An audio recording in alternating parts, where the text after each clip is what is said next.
किसी ने बहुत सही कहा है, गुस्सा अगर सही दिशा में लगाया जाए तो वो आपकी ताकत बन सकता है, लेकिन अगर वही गुस्सा गलत दिशा में जाए तो वो आपको और आपके रिश्तों को पूरी तरह से नष्ट कर सकता है। राधे राधे दोस्तों, आज मैं एक ऐसी कहानी सुनाने जा रहा हूं जो आपके जीवन की दिशा बदल सकती है। ये कहानी एक छोटे से गांव के रहने वाले एक मेहनती किसान की है। किसान का नाम था श्रीकांत। श्रीकांत का परिवार बहुत ही साधारण था, लेकिन उनकी मेहनत असाधारण थी। एक दिन वह अपने खेतों में काम कर रहा था जब एक आदमी अचानक उसकी जिंदगी में आया। वह आदमी कोई और नहीं बल्कि श्रीकांत का भाई था, रविंद्र। रविंद्र बहुत ही पढ़ा लिखा था। उसने शहर में जाकर इंजीनियरिंग की डिग्री प्राप्त की थी और फिर उसने शहर में नौकरी शुरू कर दी थी। लेकिन एक दिन रविंद्र ने श्रीकांत से मिलने का निर्णय लिया। वह गुस्से में था। उसके हाथ में एक कागज था जिस पर लिखा था कि वह शहर में एक फ्लैट खरीदने जा रहा था और इसके लिए उसे एक बड़ा लोन चाहिए था। लोन की राशि चुकाने के लिए रविंद्र ने श्रीकांत से अपने हिस्से की जमीन बेचने को कहा। श्रीकांत का दिल टूट गया। वह अपने छोटे भाई के लिए हर चीज करने को तैयार था, लेकिन इस तरह के स्वार्थी कदम ने उसे बहुत परेशान किया। वह गुस्से में आ गया और सोचा कि अब वही समय है जब वह अपने भाई को सिखाए कि रिश्ते और कर्ज के बीच कोई फर्क होता है। लेकिन श्रीकांत ने महसूस किया कि अगर वह भी इसी गुस्से में फंस गया तो क्या होगा? क्या वह अपने रिश्ते को नष्ट कर देगा? श्रीकांत ने खुद से यह सवाल किया। उसने सोचा कि यदि उसने गुस्से में आकर अपना भाई से संबंध खत्म कर लिया तो उसे जिंदगी भर पछतावा होगा। इसलिए उसने सोचा कि क्यों ना इस गुस्से को सकारात्मक दिशा में मोड़ा जाए। श्रीकांत ने अपने गुस्से को एक नए रास्ते पर मोड़ा।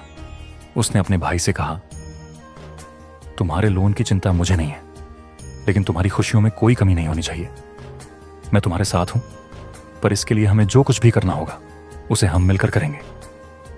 लेकिन याद रखना, गुस्से में कोई भी फैसला करना गलत होगा। रविंद्र थोड़ी देर चुप रहा, फिर उसने धीरे से कहा, भाई तुम सही कह रहे हो। मैंने कभी तुम्हारी मेहनत और प्यार को समझा नहीं। मैंने सोचा कि सिर्फ पैसे ही सब कुछ होते हैं, लेकिन तुमने मुझे यह सिखाया कि रिश्ते की ताकत पैसों से कहीं ज्यादा होती है।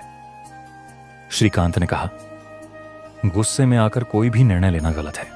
अगर तुमने अपनी परेशानी में मेरे साथ बात की होती तो हम सब कुछ सुलझा सकते थे। इसके बाद श्रीकांत ने अपने भाई को उसकी गलती माफ कर दी और उसके साथ मिलकर उसकी परेशानियों का हल निकाला। दोनों ने मिलकर बहुत सोच समझकर फैसला लिया और रविंद्र का लोन चुकाने का रास्ता निकाला। कुछ महीनों बाद रविंद्र वापस श्रीकांत के पास आया। उसके चेहरे पर मुस्कान थी और उसके हाथ में एक मिठाई का डिब्बा था। रविंद्र ने कहा, भाई तुमने जो मुझसे कहा था वही मैंने अपनी जिंदगी में उतारा। मैंने अपना गुस्सा ठंडा किया और इसे सही दिशा में मोड़ा। मैंने अपनी मेहनत से नए रास्ते बनाए और अब मैं अपने परिवार के लिए अच्छा कर पा रहा हूं। श्रीकांत ने वह मिठाई लेकर कहा, देखो, गुस्से को सही दिशा में मोड़ना सबसे बड़ी कला है और जब तक आप उस कला को नहीं समझ पाते तब तक आप सिर्फ खुद को ही नुकसान पहुंचाते हो। रिश्ते और प्यार को जितना महत्व दोगे उतना ही सफलता तुम्हारे पास आएगी।